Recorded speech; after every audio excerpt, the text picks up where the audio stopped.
Now, when we talk about politics, we are talking about something dangerous. And now when I talk about politics, I'm going to be harsh and honest about it. Many candidates come every year and talk to the voters, claiming to be the saviors of the people, and sometimes they get elected, and then they fail the people year after year after year. Do you know why? Because we don't hold them, we don't hold their feet to fire. We don't do that. This is a dangerous position because politicians control your life.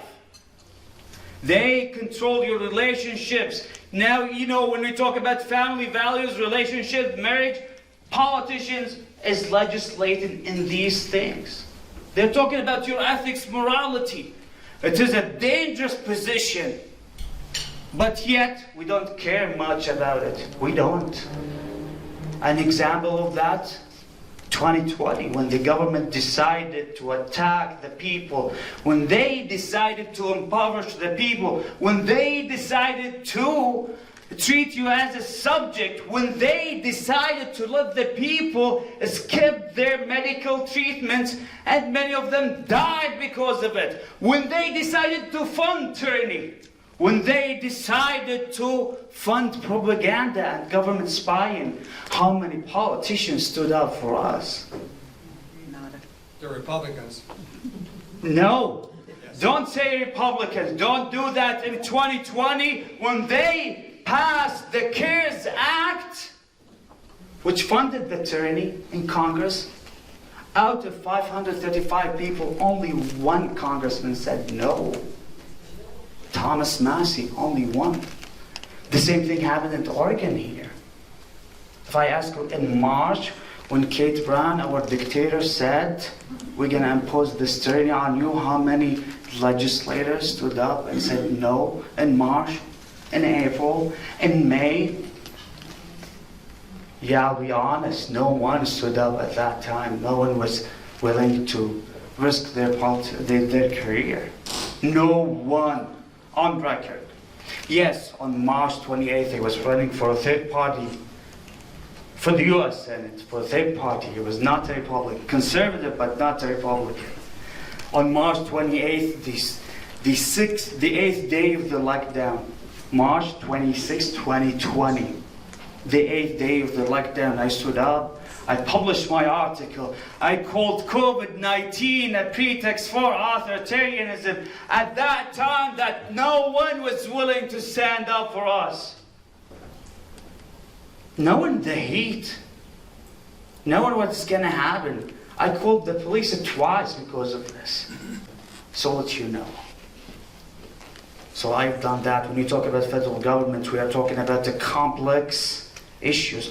I carry usually the Constitution with me to tell the people, go to Article 1, Section 8 of the Constitution to know about the function of the federal government. Many people run for federal office, but they don't know about it. They don't know what's the function of the federal government. They don't know that. This is why I'm going to be bold about my claim here. I am the only one in Oregon running for a federal office who is 100% constitutional. Why? Because all my issues reflected are in the Constitution. When we talk about federal government, we are talking about foreign policy. You look and see how many people don't understand foreign policy. You'll see only one. The youngest and the most handsome guy. The second is the monetary policy. When we talk about inflation, no, it's not the economy, it's monetary policy related to the Federal Reserve that was put in place in 1913. How many people talk about it? Yes, I'm glad there is a good candidate who's talking about it. I appreciate that. But only 2 of us in the entire state. Don't elect those people who know nothing about the Federal Reserve. Don't. It is dangerous. It is our lives that are being destroyed by ignorance. Don't do that. The third one, I'm talking about the economy. I want to localize the economy. How? We repeal the trade deals that we have.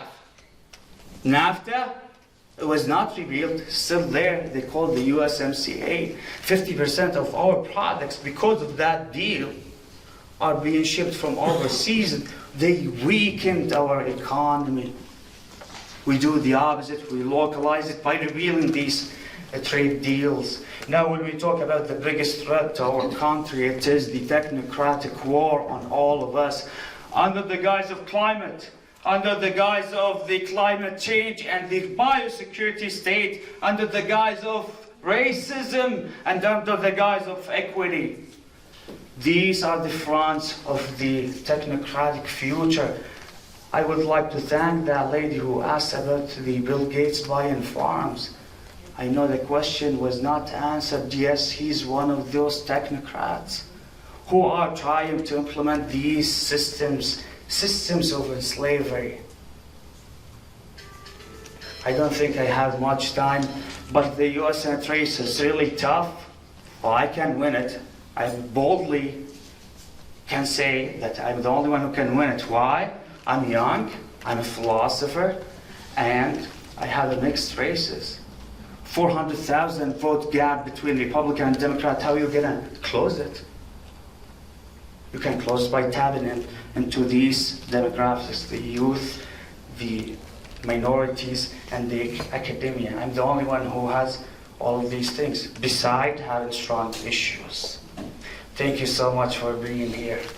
God bless.